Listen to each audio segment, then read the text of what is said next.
Hey guys, welcome back to Big Buck Gaming, Minecraft Tips and Tricks, Episode 4.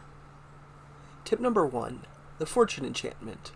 Most people know that the Fortune Enchantment can get you more ore if you put it on a pickaxe, but did you know that the Fortune Enchantment can also get you more food if you put it on a hoe and use it to grab your crops, like potatoes?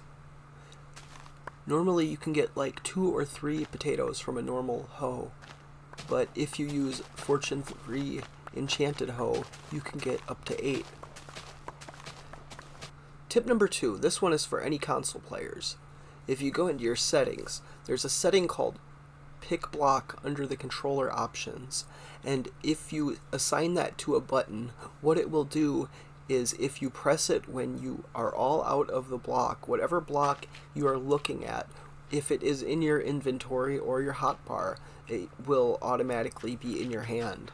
It's very useful for building. If you run out of a material, you don't have to open up your inventory over again. You can just pick block and keep building. It saves a second here and there, but over the long run can save a lot of time building. Tip number 3, this is an obvious one that a lot of people know.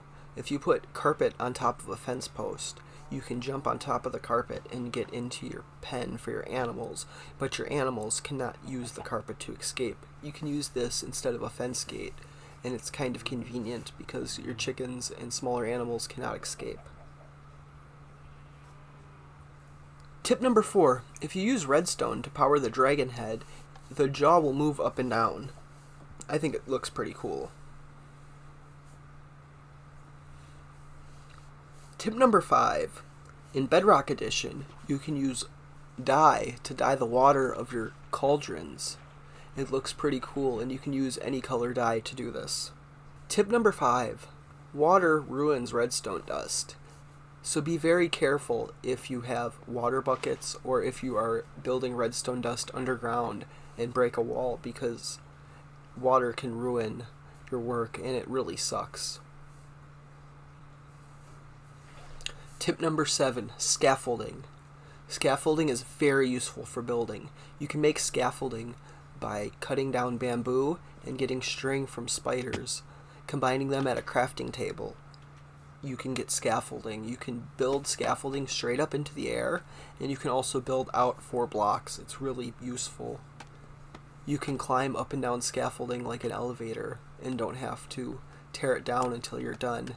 And once you're ready to tear it down, you can go onto the floor, cut the bottom piece, and the whole thing will collapse for you.